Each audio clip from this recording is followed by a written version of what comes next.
one of these recently. I bumped into a friend of mine, and someone pulled this out, and everybody in the band just wanted to see what Sanjay Reddy looked like. Because we always talk about him. He's a kid we went to school with. Where is he? Don't know. Oh, get it? I'll find him. His dad made flavors. Yeah. That's what he did. He was is like the coolest kid. Yeah. He was a kid who... What are flavors? He was like a... You know, he would invent the new improved lime-flavored Jell-O. Right, so he was your best friend for sure. Well, he just was a cool... Like, in the 5th grade, I thought of him as an adult. Right. He was a kid who, in the 5th grade, understood the troubles of the Middle East. He was a really smart kid. And his where dad is he made now? flavors. You don't know. You keep talking about him on the shows? Yeah. I don't... You know what? It's better to not to know. I think. Right. Well, I want him to come walking up. I look all right there. Okay. So Camera one. there you go. See, like, What is that? Stop wiggling it. that one there. Who's that? That's me. Oh, it's you again, looking cool. Yeah. Well, I gotta redeem myself from my thought grandpa. Sanjay was Okay, where I'm gonna find? Here's Sanjay. He's coming out. Wait, here's the funny one. The pep band was a very geeky group of people that played for the assemblies and for They the were football really games nice. and They were stuff. nice folks. I was one of them. Okay, I'll hold it I up. played drums, so I can hold it really steady.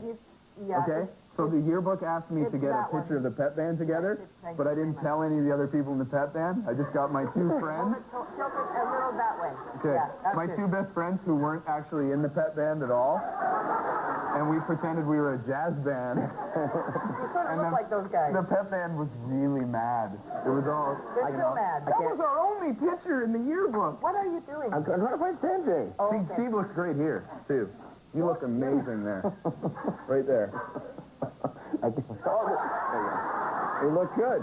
You look good. You had a lot of different looks. I was just experimenting with a bunch of... I'm sorry, I won't find it. Okay, and don't ret. You can't have them anymore now. Yeah, those are This Jen is- Alderson. This was folly to bring these out. It was. What about all this serious questions I was All going right. to ask you? Fire away. No, yeah, there's just, I really want to know only one thing. So if, after all these years of writing together, who goes to whose house, and what happens when you get there?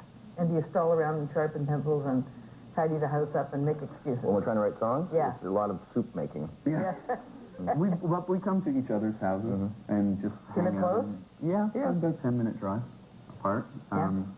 We still live pretty close to the neighborhoods we've lived in for kind of the last 10 years. We're East End boys, and we always have been. And I always think of it being from Toronto. If you grew up going in through the Princess Gates of the CNE, then you have to stay on that side of the city. You have to stay on the east side of the city. And if you grew up going into the Dufferin Gates, you must stay on that side of the city for the rest of your life.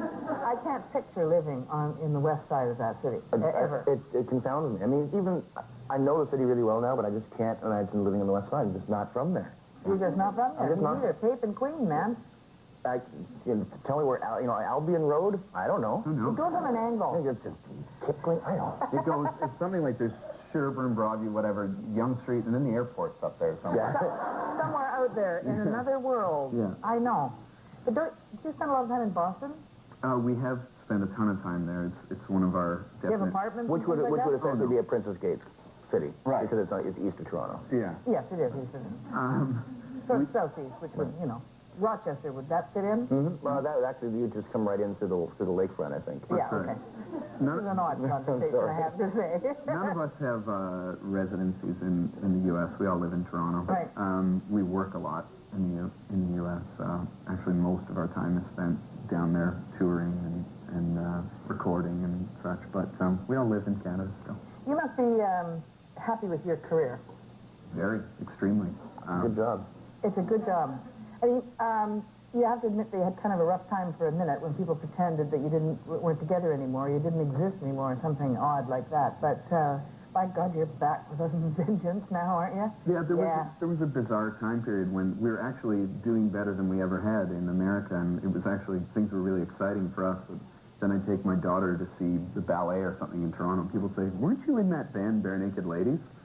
I still am, actually. Did that hurt your feelings? Or It did. It was kind of a thorn in our side, I think. So we'd be out promoting our third record or our fourth record, and someone would say, "Are you guys ever going to have a second record? I love that first one of yours." Yeah. What do you think? Why do you think that happened? We deserved it, basically. Yeah, we were jerks. And...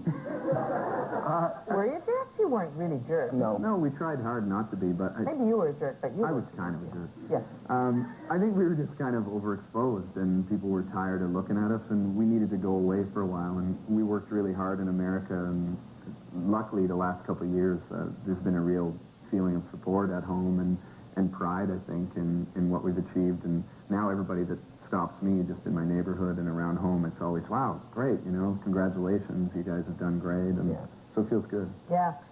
Touring the States, is it the same kind of fan that you have in Canada? I think our fans are a little more voracious down there, actually. Although here it's a different thing because there's the baggage of experience. People have seen us grow up and right in front of remember. Yeah, they remember what we were like when we were 21, and so when people stop me on the street here, they do it with a lot more knowledge about where I've come from. In the States, it's kind of like, this is a guy from MTV. So you already come off as being larger than life, where... You're not a person. Yeah, where here we're people.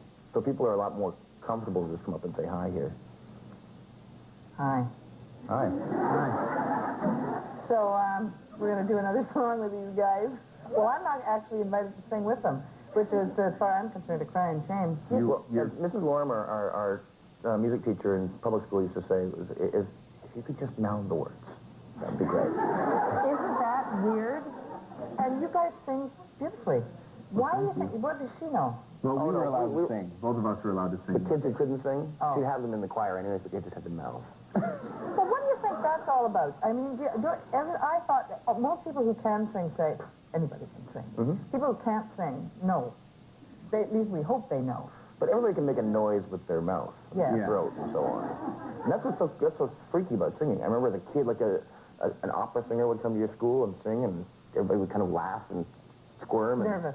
Yeah, it makes you, because it's this sound that comes right out of your body, and you know, there's only a few sounds that come out of your body, and most of them make you very uncomfortable. Walk on my joke. Okay. I'll be back with the Bare Naked Ladies. Another song.